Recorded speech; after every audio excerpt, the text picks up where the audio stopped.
Today's sitting is for the purpose of delivering the judgment, and the three judges agree or unanimously agree to the order to be granted. Hence, I'm sitting alone today. It's not necessary for the other two judges to be present.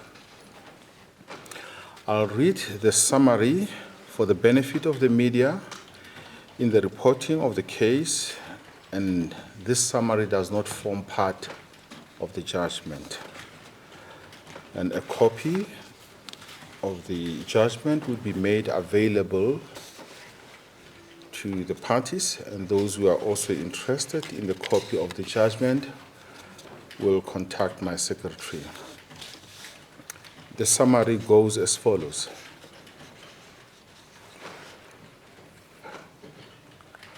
In the matter of the government of the Republic of Zambia versus Edgar Lungu and others. The background to the dispute is as follows. The late President Lungu passed away in Johannesburg, South Africa, on the 5th of June 2025 while undergoing medical treatment. The Zambian government immediately announced that a state funeral with full military honors would be accorded to the former president, and it designated Embassy Park in Lusaka, the official burial site for Zambian presidents, as a place of interment. In the days following his passing, representatives of the Zambian government held discussions with the Lungu family, the first to seventh respondents being the former president's widow and children, regarding the repatriation of his remains to Zambia. During the discussions, an agreement was reached and documented in an agreement that the late president's body would be transported from South Africa to Zambia on the 18th of June 2025, to lie in state and for the state funeral to be held before the burial at Embassy Park. However, on 18 June 2025, the very day repatriation was to occur, the family refused to proceed and decided that the late president would instead be buried in South Africa in a private family ceremony. In response, the government of Zambia urgently approached the High Court in Pretoria to secure an order compelling the preservation and release of the late president's body for repatriation to Zambia. The court was called upon to decide two main issues. First, whether a binding agreement has been concluded between the government and the Lungu family concerning the repatriation and burial arrangements, and second, whether the new law of Zambia or the South African applied to determine who had the right to decide the late president's place of burial. On the first issue, the court found that the parties had indeed entered into a valid agreement that the late president's remains would be repatriated to Zambia for the purpose of a state funeral and burial there. The written program for repatriation, funeral, and burial, Annexure FAA7, was held to reflect a meeting of minds between the government and the family, and the principle of pacta sunt servanda, meaning that agreements must be kept, applied. The family contentions that no genuine agreement existed, or that any agreement was voidable due to misrepresentations were rejected, and the family's counter-application to declare the agreement invalid was found to be unmeritorious. On the second issue regarding the applicable law, the court undertook a conflict of law analysis.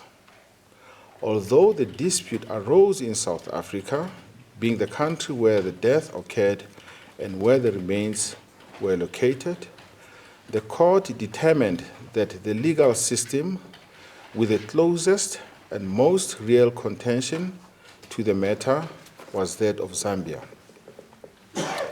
The late president was a Zambian national domiciled in Zambia, and the question of a state funeral for a former head of state was intimately linked to Zambian public law and policy.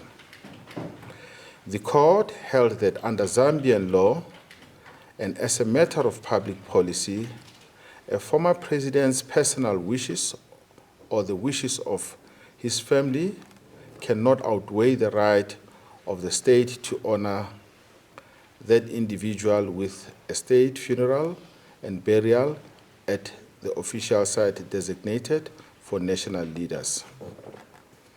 It noted that the Zambian courts had previously emphasized that a state funeral is a matter of public interest and protocol for a person of national significance, such that even if a late president had expressed a desire not to be given state funeral, such a wish must be overridden by public interest. In line with this principle, the court in this case concluded that the government of Zambia is entitled to insist on a state funeral for the late president of Zambia. I'm going to read the order in the judgment and hand down the judgment. As a result of the background and the summary that I've given, the order of the court reads as follows. 1, the intervention application is dismissed and no order as to cost. 2, the applications to strike out are dismissed and no order as to cost. 3, the application for condonation and the counter application are dismissed, no order as to cost. 4, it is ordered that the applicant is entitled to repatriate the body of the late President Edgar Lungu, the late President Lungu, for a state funeral and burial thereafter in Embassy Park, Lusaka, Republic of Zambia. 5, the 8th respondent is authorized and ordered upon service of the court order by the sheriff of this honorable court to immediately surrender the body of the late President Lungu to a representative or representatives of the Zambian High Court to enable the applicant to repatriate the body to Zambia for the purpose stated in paragraph 4 above. 6, the 1st to 7th respondents are authorized to be present when paragraphs 4 and 5 of this order are executed. And an aide de camp, the late president's physician, and 2 family members may accompany the coffin containing the body of the late President Lungu during the repatriation. 7, there is no order as to costs, which include reserved costs. I hand down the judgment.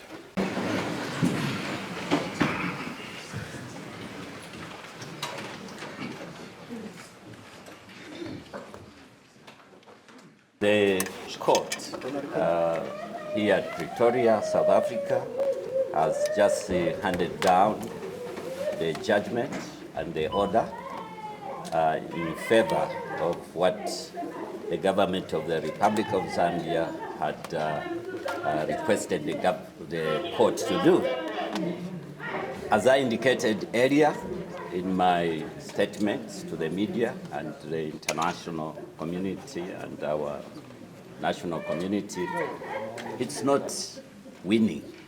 You don't win over a burial. It's just what makes good sense.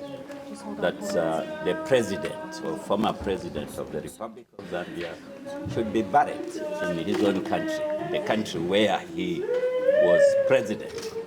He was not, I mean, if you go to Zambia, they call him father of the nation. When you are a father of the nation, you can't restrict yourself to your immediate family, to your small. So the man belongs to the nation, and so it's going to be buried in Zambia. And we appreciate the judgment that has been given by the court. It's a sound judgment. If the family is not happy, they may appeal, but my appeal is that this is a man who was president of Zambia. And I think it's a learning curve that those who intend to become presidents of countries, they must know that they are not restricted to their family, immediate families, but they are spread over to the nation. And so we want to thank the court for having given the judgment. This is how far the government can go. It's to do its responsibility, the responsibility which is given to the government.